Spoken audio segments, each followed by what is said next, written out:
সবাইকে বলি দেশটাকে ভালোবাসো।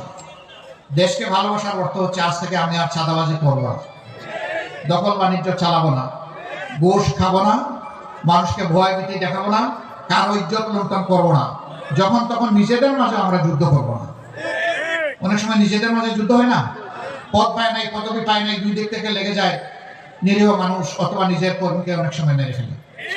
এগুলাও তো চলছে, এগুলা বাদ দেন। অনেক হয়েছে, বাংলাদেশের মানুষ এগুলা দেখতে দেখতে ক্লান্ত, বিরক্ত। এগুলাকে এখন মানুষ ঘৃণা করে। এগুলো আমরা সবাই ছেড়ে দেব, এগুলো আমরা আর করবো না, কেউ করবো না। আমরা বলতে জামাতে ইসলামী বুঝাচ্ছি না, সমস্ত রাজনৈতিক দলগুলার কথা বলছি। যদি আমরা ছেড়ে দেই, সত্যিই যদি দেশকে ভালোবাসি, তাহলে বিবেকবান জনগণ যাকে পছন্দ তারা তাদের ভোট দিয়ে তাকে ক্ষমতায় পাঠাবে, এবং তখন দেশে একটা সুশাসন আশা করা যায়। কিন্তু এই বদ খাসলত যদি কেউ ছাড়তে না পারে, তাহলে অনুরোধ করব জনগণকে মেহরবানি করে বোকা ভাববেন না। এই জনগণ যথেষ্ট হুঁশিয়ার, আর রক্ত দিয়ে দিয়ে হুঁশিয়ার হয়েছে। অতএব জনগণকে বোকাও ভাববেন না, দুর্বল মনে করবেন না। যদি মনে করেন কালো টাকার পেশি শক্তি দিয়ে কিছু করবেন, সেদিন শেষ। ওই দুশ্চিন্তা করার কোনো দরকার নাই, জনগণ এই সুযোগ কাউকে দিবে না ইনশাআল্লাহ। সবাইকে আমি আহ্বান জানাই, এত মানুষের জীবন, এত আলিমুল্লামার জীবন, এত হাফিজে কোরআনের জীবন, এত এতিমদের জীবন, এত রাজনৈতিক নেতাকর্মীর জীবন, এত সাধারণ মানুষের জীবনের আসুন আমরা মূল্য দিই, এবং আমরা একটা স্বপ্নের, সাম্যের, মানবিক বাংলাদেশ গড়ে তুলি। এই বাংলাদেশে আমাদের সন্তানের জন্মের পরে, সে গরিবের হোক ধনীর হোক, সরকারের দায়িত্ব হবে তাকে তার স্বাস্থ্য সেবা নিশ্চিত করা। 5 বছর বয়স হলে তার শিক্ষা তার হাতে তুলে দেওয়া, শিক্ষা জীবনে তার পাশে থাকা। যার মা বাবার সম্পদ আছে সে নিজেই দায়িত্ব পালন করবে, যার এরকম সম্পদ নাই সরকারকে তার দায়িত্ব নিতে হবে। আরেকটা ছেলে অশিক্ষা কুশিক্ষায় শেষ হয়ে যাবে, এটা আমরা দেখতে চাই না। যারা শিক্ষা নেবে নৈতিক শিক্ষা, আল্লাহকে ভয় করার শিক্ষা, মানুষকে সম্মান করার শিক্ষা, দেশকে ভালোবাসার শিক্ষা। এই শিক্ষা হবে দেশ গড়ার কারিগরের শিক্ষা।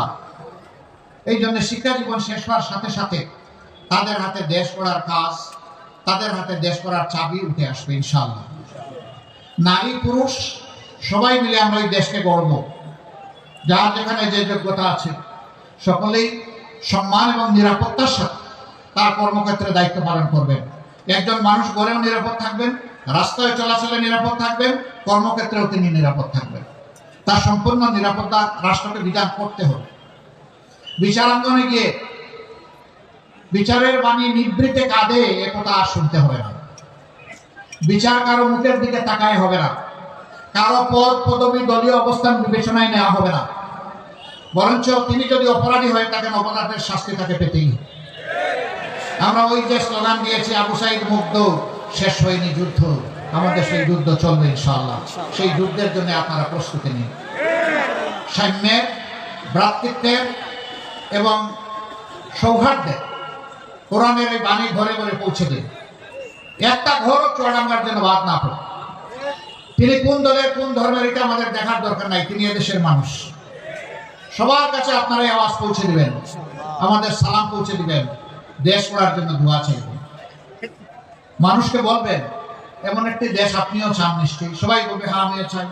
তখন বলবেন যে তাইলে আমরা আপনাদের একটু ভালোবাসা চাই, একটু দোয়া চাই, একটু সহানুভূতি চাই, একটু সাহায্য চাই, আপনাদেরকে পাশে চাই, আপনাদেরকে সাথে চাই, আপনাদের বুকের বিছানায় একটু জায়গা চাই।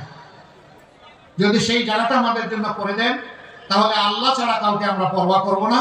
আপনাদেরকে সাথে নিয়ে ইনশাআল্লাহ সাম্যের, সৌহার্দ্যের এবং মানবিক এই বাংলাদেশ আমরা গড়ব ইনশাআল্লাহ।